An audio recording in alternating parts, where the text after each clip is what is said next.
Kabir Iqbal once said, people who have no hold over their processes of thinking are likely to be ruined by the liberty of thought.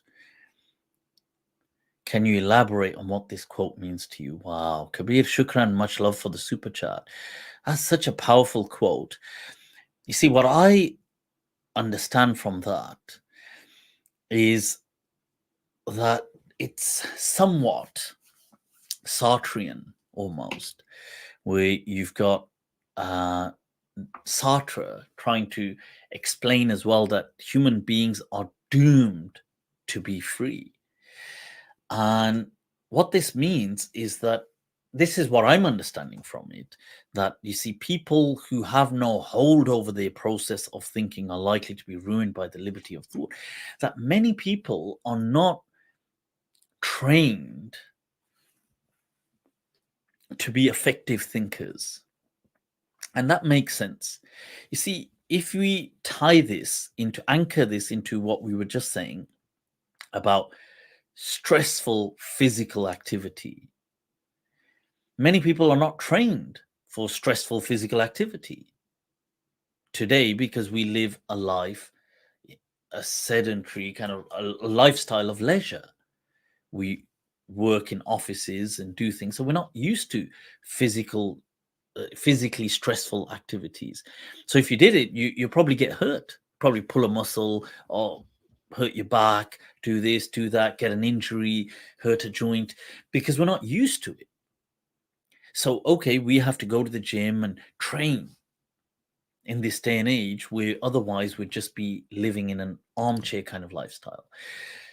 Similarly, where do we train the mind to be analytical, to be evaluative, to be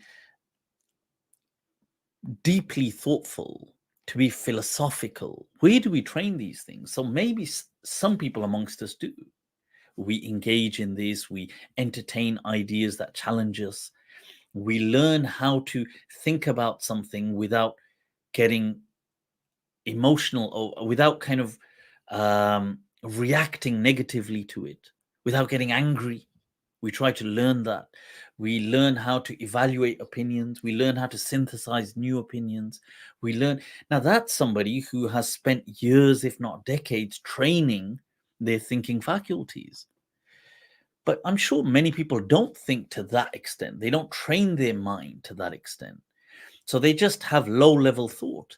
Now, the problem with this is such people, when given so much freedom of thought, may find themselves in an abyss and may break down. See, I think a lot of people like to just be told what to do. Yeah, because in this world, I think we as insan wish to remove as much uncertainty as possible. And we want to always remain as close to certainty as possible. So people would rather just be told what to do, what to say, what do I believe? Tell me what I believe. That's a fascinating question. When you think about it, it's also in many ways one of the most amusing questions that anywhere else may induce hysterical laughter, yet sanctified by people of the cloth. That it's strange that in organized, institutionalized religion, this question is celebrated. Tell me, what do I believe? Allahu Akbar. See, this is why Allah says that this is already ingrained in you. That min bani Adam, when Allah akhada, He took this. Alastu bi rabbikum? Qalu bala. You already have that connect deep within, which you'll never be able to escape. But people want to be told, tell me what to do. And that makes sense because it gives them certainty. So when you leave a person to their own thought, this is what I understand from it, there's a sense of panic. And it's the same thing with choice. If you don't believe me, look at the psychological studies on choice, the paradox of choice, and the crippling effect of choice, and how it's linked to subjective well-being, which is happiness, or the lack of it. You'll find that counterintuitively, the more choice a person is given, the less they score on well-being, on being happy, which is crazy. It doesn't make any sense, does it? Because you think, sure, if I have more choice, I should be more happier. Because to some extent, it holds true. Like there's there is a somewhat of a value. So if you had no choice, and all of a sudden you have some choice, you will be considerably happier in life. So let's say you were given no choice of food. You just eat whatever I throw at you. And this is it. And now all of a sudden, I give you 2 dishes, or I give you 3, and I say, well, you can choose what you'd like to eat. Now you're going to be thrilled. Allah. You say, Ya salam. This is the life. But then I give you 50 dishes to choose from. It's strange. You see, it doesn't follow the corollary. You think there's going to be a logical, or I'm going to be even happier, but you're actually going to walk away less happy.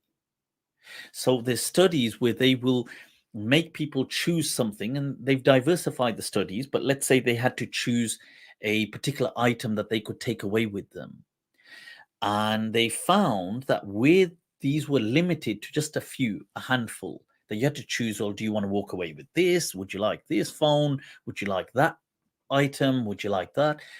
And people took them away. And then let's say 24 or 48 hours later, they were asked how satisfied and happy they felt with what they had. And people would say, yeah, they would say, yeah, I'm really happy. I got this or I got that. And people have tried it with different experiments. So, and what they did is they then increased the options. And you found that where people had something like, let's say, 100, somewhat of 100 or 200 things to choose from, they often, whatever they chose, when they went away, given a short period of time, they often felt very unsatisfied with their choice. And this, in some ways, ties into relationships, that the problem we're facing today, that we are flooded with choice. And it's crippling because, you could get into a relationship and then you'd be like, oh, this is amazing. Then you'd be like, Yara cha, oh, cha, Insta explore page. Cha, oh. A person's like, cha. The Lord has created more creation out there that I was unaware of. Let me ponder over the creation of Allah. Oh, yes. So then insan can't help but be beguiled and led astray. Allah. So in many ways, this great liberty is paralyzing for us. It can be cataclysmic almost. We can't help but recognize the catastrophe in it. So yeah.